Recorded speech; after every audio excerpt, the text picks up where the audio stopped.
नमस्कार, बहुत स्वागत है आपका। आप देख रहे हैं किस्मत कनेक्शन और मैं हूं आपके साथ शैलेंद्र पांडे। गुड न्यूज टुडे के तमाम दर्शकों को सूर्य देव की महा उपासना छठ पर्व की हार्दिक शुभकामनाएं। आज बात करेंगे छठ के महापर्व की, इसके महिमा की और इसके पूजा विधान की। हम आज बात कर रहे हैं छठ पूजा के बारे में। छठ पूजा है क्या? ज्योतिष से, ग्रहों से, जीवन से इसका क्या संबंध है?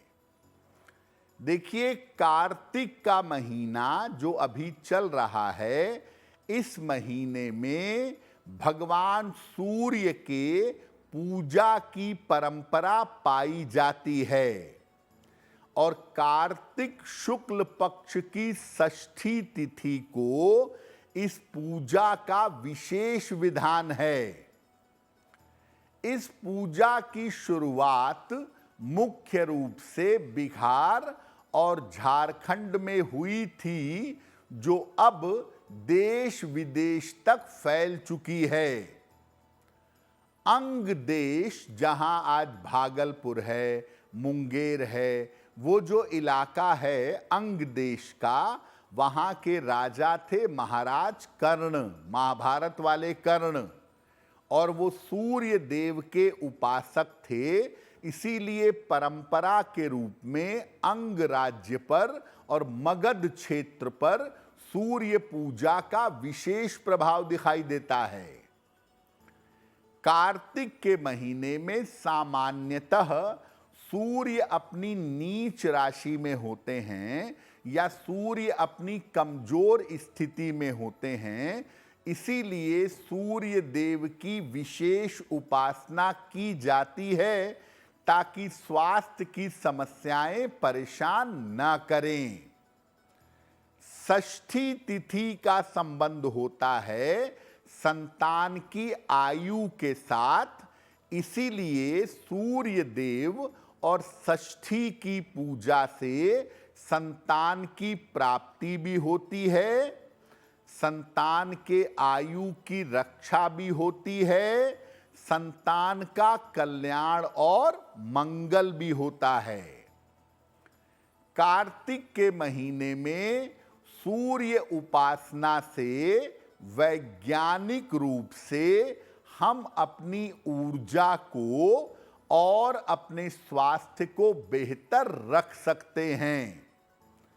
शरद ऋतु का आरंभ होता है, मौसम में बदलाव होता है, सूर्य की किरणों की आवश्यकता ज्यादा होती है, इसीलिए इस समय सूर्य पूजा का महत्व ज्यादा है।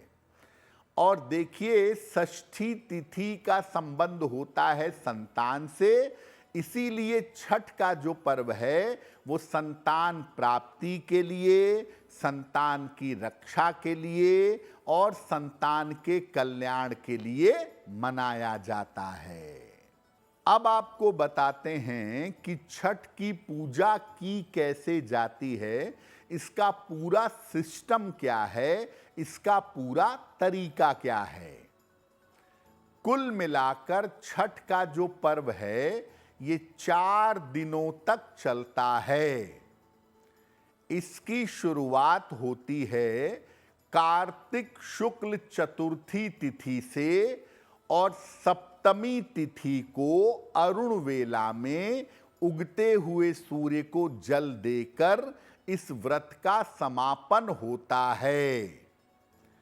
कार्तिक शुक्ल चतुर्थी को नहाए खाए के साथ या नहा खा के साथ इस व्रत की शुरुआत होती है और यहां से स्वच्छता का, सफाई का बहुत ध्यान दिया जाता है।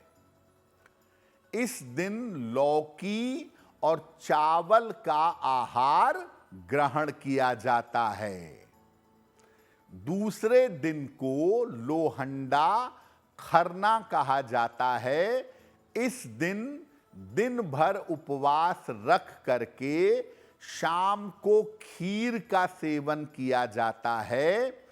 खीर जो है ये गन्ने के रस या गुड़ की बनी होती है। इसमें नमक या चीनी का प्रयोग नहीं करते हैं।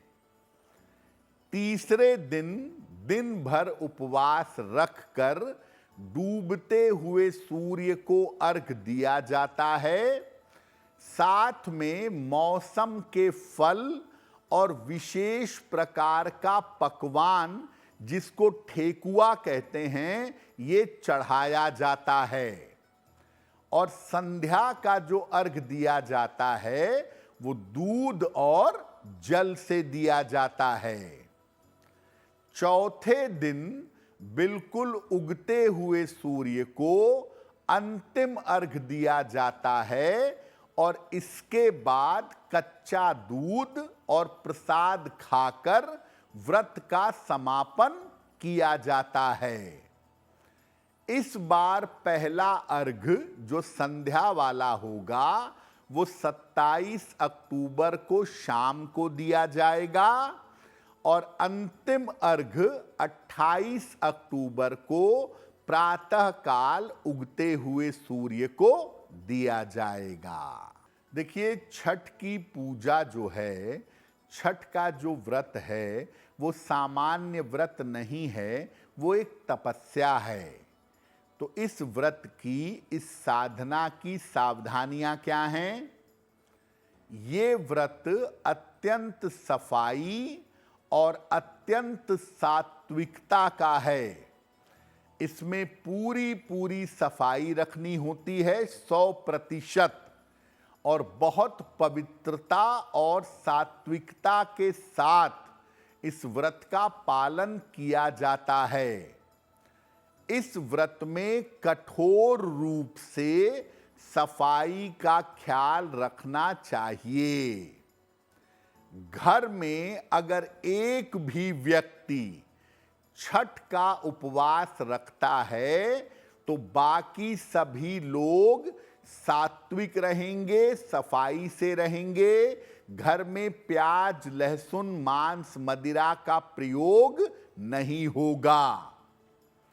एक बात बड़ी महत्वपूर्ण है कि बहुत सारी माताएं, बहनें अपने स्वास्थ्य का ध्यान दिए बिना ये व्रत रखती हैं और कभी कभी उनकी सेहत बिगड़ जाती है।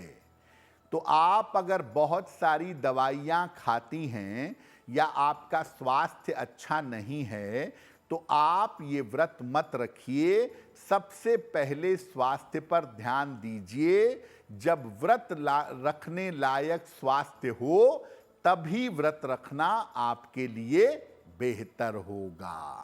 अगर आप मुझसे जुड़ करके अपनी समस्याओं का समाधान चाहते हैं और चाहते हैं कि आपकी समस्याओं को ज्योतिष के माध्यम से सुलझाया जाए तो आप हमसे संपर्क कर सकते हैं, जुड़ सकते हैं एस्ट्रो तक पर।